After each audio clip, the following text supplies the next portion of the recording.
안녕하세요. 저는 올해 30대가 된 결혼 7년차 주부입니다. 아들은 올해 5살, 딸은 3살로 눈에 넣어도 아프지 않는다는 말을 실감하고 있죠. 저는 간호대학을 나와서 동네 병원의 간호사로 일을 하고 있습니다. 아이 둘을 키우면서 남편과 맞벌이를 할 수 있었던 것은 바로 저의 엄마 때문이었죠. 남편과 결혼을 준비할 때 아이를 낳으면 저는 일을 그만두고 남편이 혼자 일을 하는 것에 대해 이야기를 하고 있었습니다. 그렇지만 그때 저는 대학을 졸업해서 일을 시작한 지 겨우 6개월이 지났을 때였고, 아이가 바로 생겨서 일을 그만두게 되면 지금까지 해왔던 공부가 너무 아깝다는 생각이 들었습니다. 그래서 저희는 최대한 아이를 천천히 가지자고 이야기하였죠. 그때 저희 엄마가 반대하였습니다. 아이는 젊을 때 낳는 것이 좋다고 하시면서 엄마 집 근처로 신혼집을 마련하면 자신이 아이를 돌봐주겠다고 하였죠. 저도 그렇고 남편도 그렇고 엄마가 아이를 돌봐주면 그것만큼 마음이 편한 일이 없잖아요. 그래서 원래 제가 살던 곳에 신혼집을 장만하고 저희는 결혼을 하였습니다. 남편은 저보다 3살이 많은 직장인이었습니다. 우리는 친구의 소개로 만나서 1년 정도 연애하고 결혼을 하였지요. 남편의 아버지께서는 대학교 교수님이셨고 어머니는 일반 주부셨습니다. 대학교 교수가 돈을 얼마나 잘 버는지는 모르겠지만 그래도 꽤 풍족하게 자란 것 같았죠. 저희 결혼할 때도 시아버지께서 많이 신경을 써주셔서 신혼집도 장만하고 그랬거든요. 제 남편에게는 형이 한 분 있었는데 남편보다 2살이 많았습니다. 그런데 남편과는 아주 반대 성격의 사람이었죠. 남편은 공대를 나와서 졸업하고 바로 회사에 취직한 케이스였죠. 그리고 누가 봐도 성실하고 공부 잘하는 스타일이었습니다. 그에 비해 아주버님은 미술을 전공하고 1년 중 절반은 해외여행을 다니면서 자유롭게 인생을 즐기는 사람이었죠. 뚜렷한 직업 없이 디자인 의뢰가 오면 그때그때 일하시는 프리랜서였죠.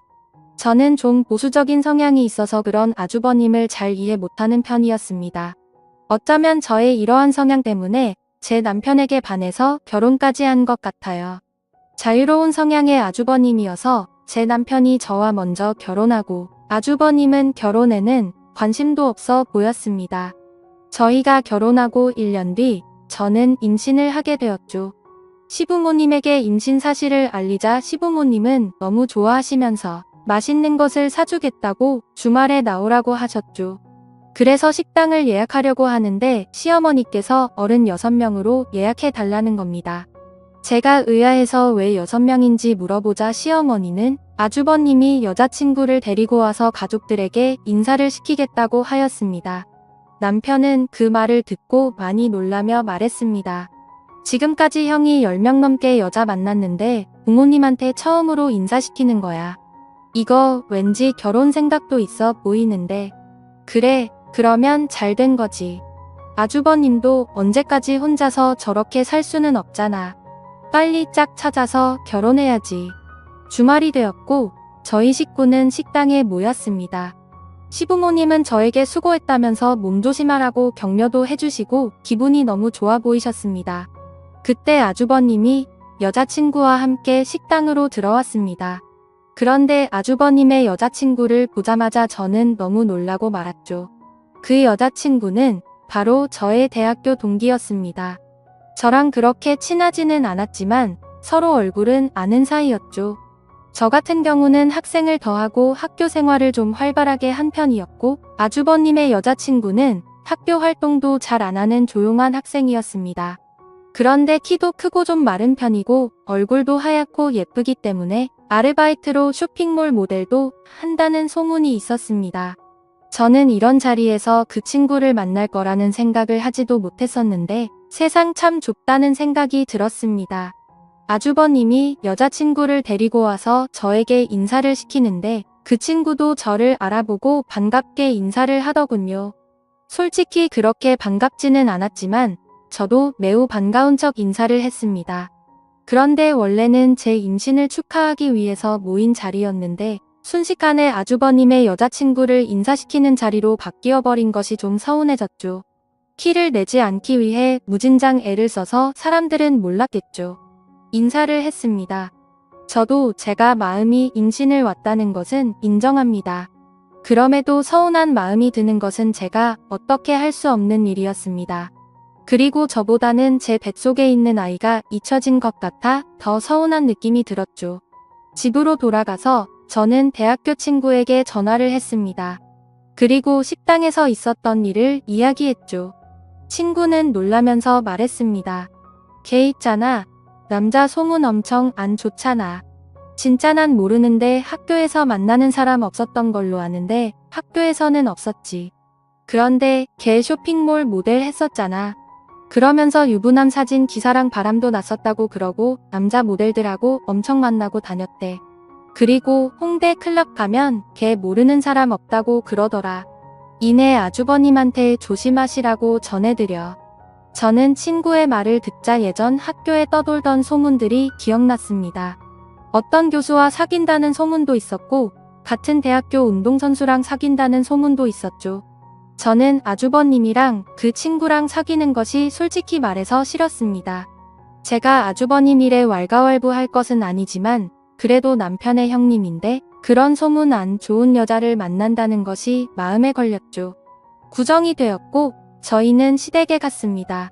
시댁에 도착하니 아주버님과 그 친구가 와 있었습니다. 그 친구는 어머니를 도와서 전을 부치고 있었죠. 제가 일을 도와드리려고 하자 시어머니께서는 임신한 사람은 일하지 말고 쉬라고 하셨습니다. 그러면서 저 대신 남편을 불러서 음식하는 것을 도우라고 하셨습니다. 저는 식탁에 앉아 계신 아주버님 옆에 앉아서 이런저런 이야기를 하였습니다. 제가 아주버님에게 물어보았습니다. 아주버님 여자친구는 어떻게 만났어요? 제가 이번에 태국으로 혼자 여행을 갔었는데 여자친구도 혼자서 여행을 왔더라고요. 그래서 같이 밥 먹고 관광도 같이 다니다가 사귀게 되었죠. 와, 여행 가서 만나다니 로맨틱하네요. 이런 말하면 팔불줄 같지만 여자친구가 좀 예쁘잖아요. 그래서 제가 열심히 쫓아다닌 거죠. 맞아요. 대학교 때도 예쁘다고 남자들이 끊이지 않는다고 그러더라고요. 그러자 아주버님은 의미있는 표정으로 저에게 물었습니다. 그래요, 대학교 때 인기 많았어요. 그게 저랑은 그렇게 안 친해서 잘은 모르거든요. 그런데 교수님이랑 사귄다는 소문도 있었고 쇼핑몰 모델하면서 모델들이랑 만난다는 소문도 있었고요. 그리고 홈백클럽에서도 유명하다는 소문도 있었고요. 그러자 아주버님은 웃으면서 말했습니다. 그렇게 인기 많은 애가 내 여자친구라니 기분 좋은데요. 저는 제 귀를 의심했습니다. 아니, 남자 소문이 안 좋았다고 귀뜸을 해줬는데 그걸 인기 많은 여자 만났다고 좋아하다니 제 기준으로는 이해가 되지 않았습니다.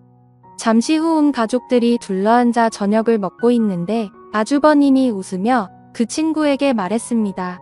더 대학교 때 남자들한테 완전 인기 많았다면서. 그러자 그 친구는 어쩔 줄 몰라 하면서 말했죠. 아니야, 나 그런 적 없어. 그게 부끄러워할 일이야? 자랑스러워할 일이지. 내 여자친구가 예쁘다는 모든 남자들이 인정한다는 소리잖아. 난 기분이 좋은데 그러면서 허탕하게 붙는 것이었죠. 그리고 시부모님에게 그 친구와 결혼을 하겠다고 말하는 것이었습니다. 그러자 저를 제외한 모든 가족들이 격하게 축하를 해주었습니다. 특히 시어머니께서 많이 좋아하셨죠. 자신은 아주버님이 평생 결혼 같은 거 안 할 줄 알았다고 하시면서 그 친구의 손을 잡으시고는 계속 고맙다고 하였습니다. 저는 그 친구에게 악한 감정이 있는 것은 아니었지만 대학교 때 소문이 너무 안 좋아서 아주버님이 걱정되었습니다. 집에 돌아오는 길에 남편에게 제 심정을 이야기했습니다. 그러자 남편은 아주버님이 생각 없이 사는 것처럼 보여도 똑똑한 사람이라고 하면서 걱정하지 말라고 하였습니다. 저 역시도 제가 반대한다고 해서 이 결혼이 취소될 거라고는 절대 생각하지 않았습니다. 다만 마음 어디 한 군데가 계속 찜찜한 기분이었죠. 아주버님과 그 친구는 결국 결혼을 하였고 그리고 한 달 뒤에 저는 출산을 하였고 산후조리와 육아 때문에 아주버님과 형님을 만날 겨를이 없었습니다. 하루는 엄마가 아이를 봐주신다고 하면서 오랜만에 밖에 나가서 친구들과 밥이라도 먹고 오라고 하였죠. 그래서 정말 오랜만에 근처 쇼핑몰로 가서 친구들과 점심을 먹고 커피를 한잔하고 있었습니다. 그런데 낯익은 실루엣이 보였습니다. 바로 제 형님이었습니다. 한껏 멋을 내고 어디론가 가는 모습이었죠. 저는 아주버님을 만나러 가나 생각하고 있었는데 어느 젊은 남자를 만나는 것이었습니다. 그리고 함께 레스토랑으로 들어갔습니다. 그리고 며칠 후 저희 시댁 식구들이 다 모일 일이 있어서 남편과 시댁으로 갔습니다. 다들 모여서 이야기를 하고 있다가 제가 형님에게 물었습니다. 얼마 전에 쇼핑몰 오지 않았어요?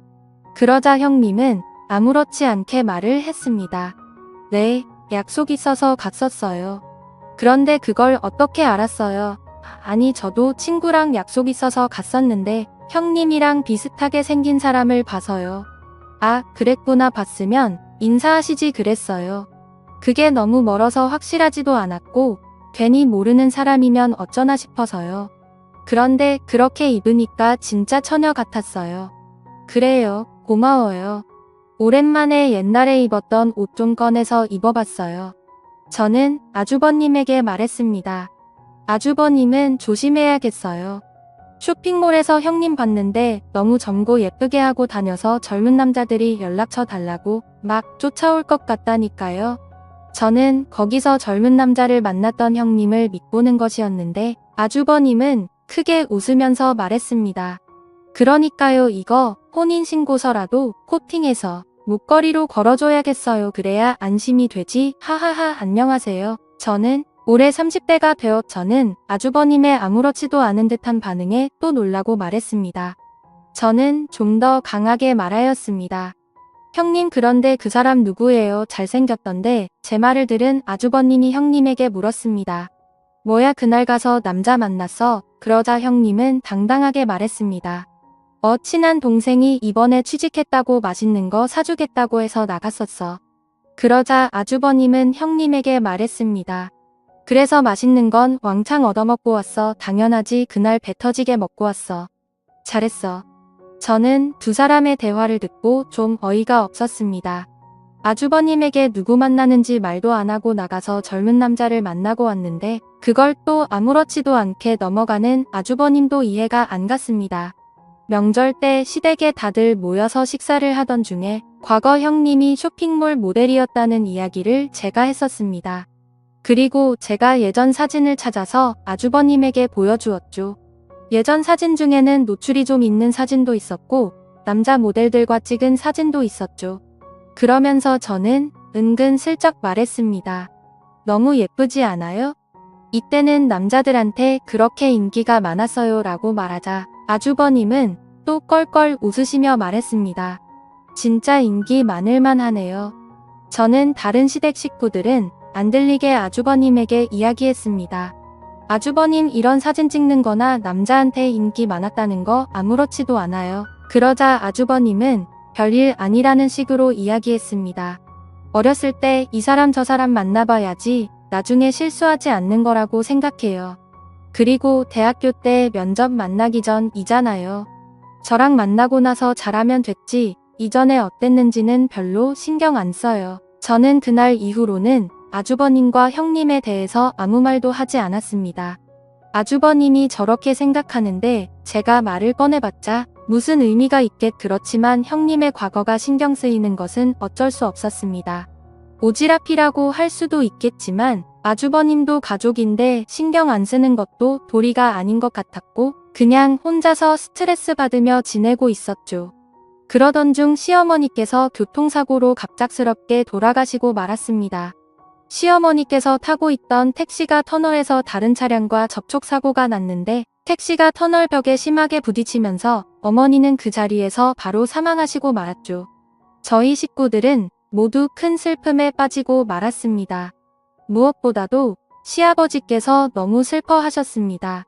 그날 이후 제대로 드시지도 못하시고 혼자 멍하게 앉아 계시면서 하루 종일 담배만 피셨죠. 제 남편도 그렇고 아주버님도 그렇고 다른 제정신이 아닌 사람들처럼 보였습니다. 그렇게 1년이라는 시간이 흘렀고 이제 어느 정도 정리가 된 듯한 느낌이었습니다. 어느 날 아주버님이 남편과 저를 불러서 상의할 일이 있다고 하였습니다. 그래서 아주버님과 형님 그리고 저희 부부는 식당에 모여서 이야기를 나눴습니다. 주된 이야기는 바로 시아버지의 문제였습니다. 시아버지는 서울 근교에 전원주택을 지으셔서 살고 계셨습니다. 그런데 시어머니께서 돌아가시고 혼자 남으셔서 평소에 식사하시는 것도 문제가 될 것 같아 다들 걱정하고 있었죠. 그래서 아주버님은 자신들이 아이도 없고 형님도 일을 쉬고 있는 상태이고 자신도 정식으로 회사에 출근하는 사람이 아니니 자신들이 시아버지를 모시고 살겠다고 하는 것이었습니다. 사실 저희 집은 아이들 때문에 제 부모님 집과 가까운 곳에 살고 있어서 시댁과는 거리가 꽤 되는 편입니다. 그래서 평소에도 시댁에 자주 가기가 힘들었죠.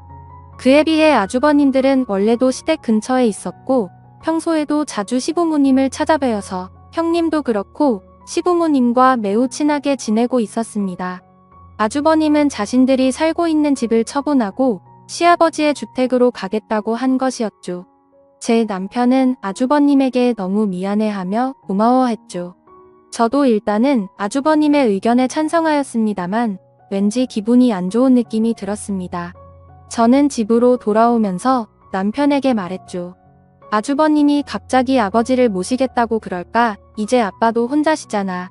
그럼 혼자 되셨을 때부터 모셨어야 되는 거 아니야? 왜 갑자기 그럴까 몰라. 그냥 형수가 아버님 곧 모시고 살고 싶다고 그랬대. 아무래도 아빠 혼자 계시는 게 마음에 걸렸나 보지. 형님이 그래서 형도 아버지 모시고 사는 거 결심한 거라고 그러더라고.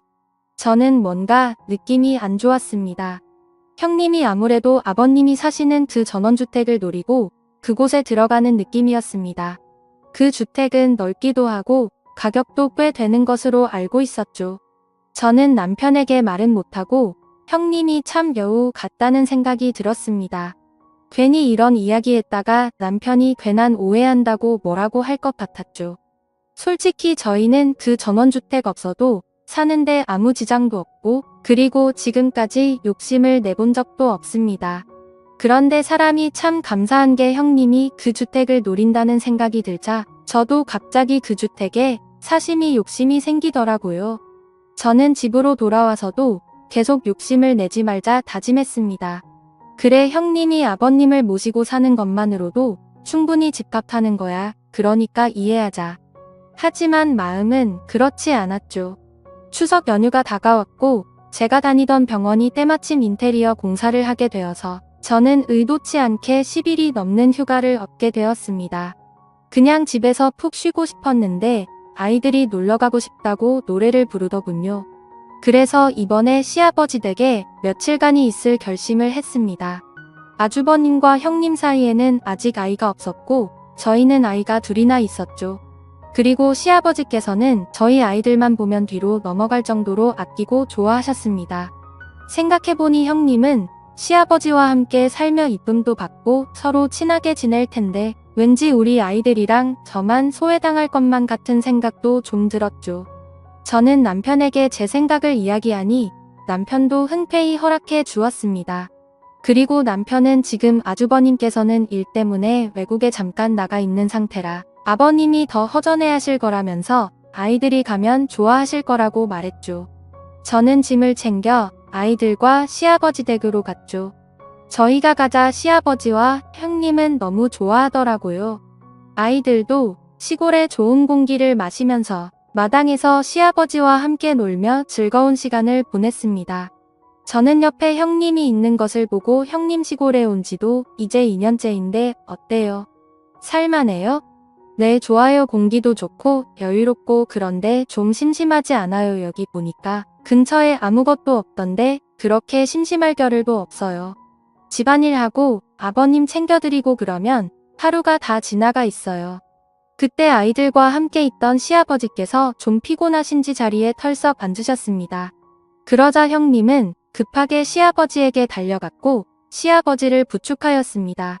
그리고 시아버지는 그런 형님이 고마운지 형님의 손을 꼭 잡고 일어나셔서 형님의 어깨를 토닥여 주셨죠. 저는 속으로 두 사람이 함께 살면서 많이 친해졌구나 하고 생각했습니다. 그날 밤 저는 아이들과 함께 있다가 초저녁에 잠이 들었습니다. 그래서 밤 10시쯤에 눈을 떴습니다. 다들 잠을 자는 집 밖은 조용했지요. 저는 물을 마시려고 거실로 나왔는데 시아버지 방에서 이상한 소리가 들리는 것이었습니다. 저는 시아버지 방문에 귀를 가까이 가져갔습니다. 그러자 시아버지의 거친 숨소리가 들려왔습니다. 저는 너무 놀라서 하마터면 들고 있던 물컵을 떨어뜨릴 뻔했죠. 저는 심호흡을 하고 다시 귀를 가까이 댔습니다. 분명 시아버지의 거친 숨소리가 들렸습니다. 정확하진 않아도 소리를 참는 듯한 소리였죠. 그리고 얼마 뒤 그 소리는 사라졌습니다. 그리고 뒤이어 들려오는 또 하나의 숨소리가 있었죠. 그것은 여성의 가는 한숨 소리였습니다. 그리고 여성의 목소리가 들렸습니다. 그 목소리는 바로 형님의 목소리였습니다. 아버님, 아무래도 동서랑 조카들이 와서 지금 시간에는 힘들 것 같아요. 내일부터는 1시간 정도 뒤에 올게요. 조금만 참으세요. 아셨죠? 그래, 우리 세아가 없었으면 어쩔 뻔했니? 아니에요. 제가 좋아서 이러는 건데요. 저는 그들의 대화를 듣고 심장이 떨어지는 듯한 느낌이었습니다. 그리고 달그락 거리는 소리가 들려서 저는 얼른 아이들이 있는 방으로 들어왔습니다. 시아버지와 형님의 신음소리와 그들의 대화까지 저는 이 사실을 믿을 수 없었습니다. 저는 한 번 더 사실을 확인해야겠다는 생각이 들었죠. 다음날 저는 아이들을 모두 재워놓고 저도 자겠다고 인사를 드리고 방으로 들어갔습니다. 그리고 저의 모든 신경은 거실로 향해 있었죠. 밖에서 인기척이 들리고 방문이 열리고 닫히는 소리가 들렸습니다. 저는 몰래 나와서 시아버지 방 앞에 서서 방문에 귀를 댔습니다. 그리고 그 안에서 어김없이 시아버지의 신음소리가 들렸죠. 이건 분명했습니다. 게다가 형님은 예전부터 남자 관계가 좋지 않았다는 소문이 많았죠. 아니 땐 굴뚝에 연기 나지 않는다는 옛말도 있었고 사람은 고쳐 쓰는 것이 아니라는 말도 생각이 났습니다. 그렇지만 아무리 남자가 궁해도 시아버지와 저런 관계를 맺다니 저는 너무나 큰 충격에 빠졌죠. 저는 마음을 단호하게 먹고 형님에게 따지기로 마음먹었습니다. 저는 식탁에 앉아서 형님이 나오기를 기다렸습니다. 잠시 뒤에 형님은 자그마한 가방을 들고 시아버지 방에서 나왔습니다. 그리고 식탁에 불이 켜져 있는 것을 보고는 화들짝 놀랐죠. 저는 형님에게 차갑게 말했습니다. 잠깐 저랑 말 좀 해요. 그러자 형님은 알겠다고 하면서 식탁에 앉았습니다. 저는 단도직입적으로 물었습니다. 이 야심한 밤에 아버님 방에서 뭐 하고 있었던 거예요? 형님은 아무 말도 못하고 고개를 숙였습니다. 저는 말을 이어갔습니다. 아니, 왜 아무 말도 못해요? 이러는 거 아주버님은 알고 계세요네? 그이는 알고 있죠. 그리고 그이가 부탁한 일이기도 하고요. 저는 그 말을 듣고 너무 놀랐습니다. 뭐라고요? 아주버님이 부탁을 했다고요? 아니 세상에 어떻게 아마 도련님이었어도 그랬을 거예요. 그러니까 너무 뭐라고 하지 마세요. 저는 그 말이 더욱 어이가 없었습니다. 뭐라고요? 내 남편이어도 그랬다고요? 그러자 형님은 담담히 말했죠. 네. 동서도 나랑 같이 간호학과 나왔고 지금도 간호사로 일하고 있으니까 동서도 할 수 있는 일이죠. 저는 그 말을 듣고 좀 당황스러웠습니다. 그게 무슨 말이에요? 간호사랑 그거랑 무슨 상관이에요? 그러자 형님은 모든 사실을 털어놓았습니다. 사실 시어머님이 돌아가시고 아주버님께서 시아버지를 모시고 살고 싶어 냈는데 시아버님이 급부사양해서 함께 살지 못했다고 합니다. 그 스트레스 때문인지 건강이 많이 안 좋아지시더니 결국엔 급성으로 당뇨병에 걸리셨고 인슐린 주사를 주기적으로 맞아야 한다고 하였죠. 시아버지께서는 저와 남편이 걱정할까봐 말을 안 하셨고 형님과 아주버님이 함께 살면서 시아버지를 돌보고 있었던 것이었습니다. 저는 형님의 말을 듣고 이상한 생각을 한 제 자신이 너무 부끄러웠습니다. 저는 형님에게 오해해서 미안하다고 하며 제가 그동안 형님을 나쁘게 생각했었다고 고백을 했죠. 그러자 형님은 웃으며 말했습니다. 저도 제가 소문이 이상하게 난 거 알고 있어요. 그리고 동서가 저 별로 좋아하지 않는 것도 알고 있었고요. 그런데 언젠가 동서도 진실을 알겠지 하고 생각했어요. 동서, 저 그렇게 나쁜 사람 아니에요. 그리고 20살 때 처음 동서를 봤을 때부터 동서랑 친하게 지내고 싶었어요. 이제 10년이 훌쩍 지났지만 앞으로 친구처럼 지내요. 네, 저는 형님이 이렇게 마음이 넓은 사람인 줄 이제야 알게 되었습니다. 그리고 편협하게 형님을 생각했던 제 자신의 후회 있죠. 저는 형님에게 말했습니다. 네, 앞으로 우리 친하게 지내요. 그리고 저도 주말에 와서 아버님 챙길 테니까 아주버님이랑 주말에 놀러도 가고 그러세요. 저도 이 집 며느리인데 이런 일은 함께 해야죠. 그렇게 저에게는 또 하나의 가족과 가장 친한 친구가 생겼습니다. 지금까지 제 사연을 들어주셔서 감사합니다.